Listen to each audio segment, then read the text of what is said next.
అంటే కళ్ళు మూసుకోండి, ఆలోచించుకోండి. మీరు పూజించే దేవుడిని, ఒకటి కావచ్చు, రెండు కావచ్చు, మూడు కావచ్చు, ఏ దేవుడైనా పర్లేదు, మీరు పూజించే దేవుడిని తెలుసుకోండి. ఆ దేవుడు ఎలా జీవించాడో ఒకసారి ఆలోచించుకోండి. మీరు పూజించే భగవంతుడు ఎలా జీవించాడో ఒకసారి ఆలోచించుకోండి. ఆ దేవుళ్ళ చరిత్ర చూస్తే వాళ్ళు కూడా చిన్న పిల్లల్లాగా ఎదిగారు. ఎదిగిన తర్వాత పెరుగుతూ పెరుగుతూ ప్రపంచంలో సేవ చేస్తూ జీవించారు. అందుకే వాళ్ళు దేవుళ్ళు అయ్యారు. కలుగుతారు సార్.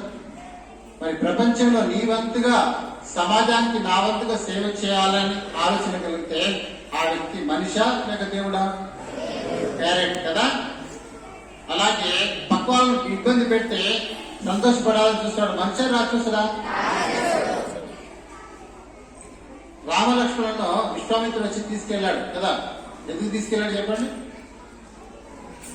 మునుడు ఏం చేస్తున్నారు అక్కడ అడవిలో? యజ్ఞం చేస్తున్నారు, హోమం చేస్తున్నారు. అటువంటి హోమం చేసే టైం లోపల రాక్షసులు ఏం చేస్తున్నారు? హోమం లోపల రక్తం పోస్తున్నారు, మాంసం వేస్తున్నారు, మట్టి పోస్తున్నారు, ఇవన్నీ చేశారు కదా.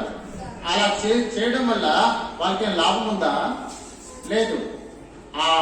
అలా చేస్తుండగా యజ్ఞం, మహాయజ్ఞం అంటే ప్రపంచ శ్రేయస్సు కోరి చేస్తున్న యజ్ఞాన్ని భగ్నం చేస్తున్నారు కదా అని వీళ్ళు బాధపడుతుంటే, ఈ ముళ్ళు ఇబ్బంది పడి బాధపడుతుంటే ఆ రాక్షసులు సంతోషపడుతున్నారు.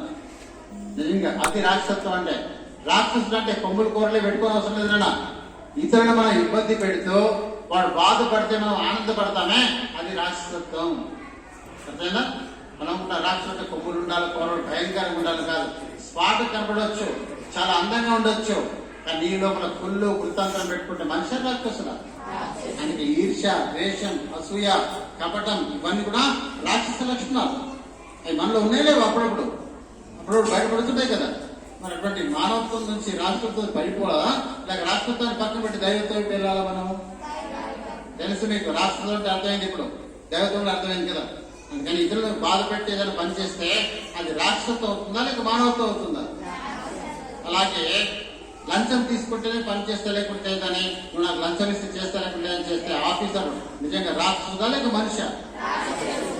అలాగే నాకు ఏదైనా పైసలు ఇస్తే నేను తీసుకొస్తా లేకుంటే కానీ అబ్బతో మొండి చేస్తుంటారు. మీ లోపల మానవత్వం ఉన్నట్ట రాక్షసత్వం ఉన్నట్ట? నాన్న పని చెప్తే నాకు చేస్తే లేకుంటే అంటారు. మనిషి రాక్షసుడు అట్లా క్యారెక్టర్ గుర్తుపెట్టుకోండి. చిన్న చిన్న విషయాలు కూడా కావచ్చు, ఇతరులు ఇబ్బంది పెట్టే ప్రతి అంశం కూడా రాక్షసత్వమే.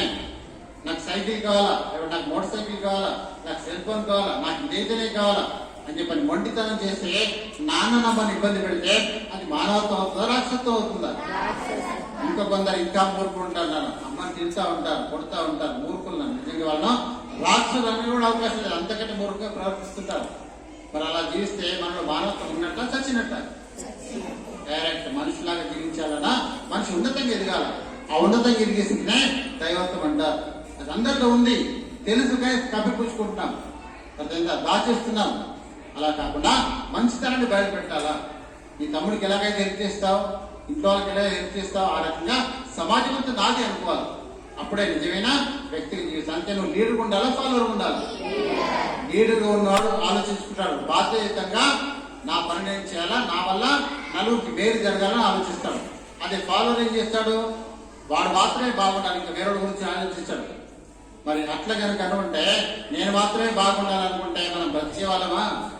ఆలోచించండి. అమ్మ నాన్న ఎంత కష్టపడుతున్నారు మన గురించి, రాత్రిగా పగల నీ కష్టం ఎందుకు చేయాలా, నాకు ఇంత భోజనం దొరుకుతుంది కదా అనుకుంటే మనం పట్టించుకోకుంటే మనం ఎదిగే వాళ్ళమా? కాదు కదా. కాబట్టి అమ్మ నాన్న దైవత్వం ఉందా లేదా? కరెక్ట్. ఈ పిల్లలకి ఏది ఊరికి అల్లరి చేస్తున్నారు, వీళ్ళకి లెసన్ చెప్పడం దండగా అని టీచర్ కనుక మీకు పాటలు మానేస్తే మరి మీకు పాటలు వస్తాయా? రావు కదా. మరి అట్లా ఆ లెసన్ కనుక నేర్చుకుని జీవితానికి ఉపయోగపడతా పడదా? అరే నా జీవితానికి ఉపయోగపడే మంచి మార్గం చూపిస్తుందని చెప్పని మరి టీచర్ లోపల దైవత్వాన్ని చూడాలా చూడకూడదా? డైరెక్ట్ గుర్తు. అందుకే మాతృదేవో భవ, పితృదేవో భవ, ఆచార్య దేవో భవ, అతిథి దేవో భవ అంటే దైవత్వాన్ని వీళ్ళందరూ చూడమని చెప్పారు మన వాళ్ళు. కానీ మనం అయిపోయింది, దైవత్వం మాట పక్కన పెట్టేసాం, రాక్షసులాగా జీవిస్తున్నాం. నాకు ఇది కావాలంటే ఇంకొని కొట్టాలి, నాకు ఇది కావాలంటే ఇంకొని దోచుకోవాలి, నాకు ఇది కావాలంటే ఇంకేదో చేయాలి, మనిషిని హింస పెట్టాలి. నేను మాట్లాడమని చెప్పని అబ్బాయి చెప్పినా కానీ ఇప్పుడు మాట్లాడి సతాయిస్తా ఉంటాడు. అది మానవత్వం రాక్షసత్వమా? ఇంకా కొందరైతే ఇంకా క్రూరంగా చేస్తూ ఉంటారు. 4 సంవత్సరాలు అమ్మాయి రేపు ఏంటి అనేది ఎంత ఘోరంగా పోతుంది వ్యవస్థ అంతా. అదే మన చెల్లె మన తమ్ముడైతే మనం ఊరుకుంటామా? ఊరుపెట్టుకోండి. బాయ్స్ కావచ్చు, గర్ల్స్ కావచ్చు, సంస్కారంగా ఉండండి, సంస్కారహీనంగా ఉండకండి. ప్రపంచం లోపల మనిషి చేసే పనులే చేయండి, రాష్ట్రుడు చేసే పనులు చేయకూడదు. రాష్ట్రుడికి మారు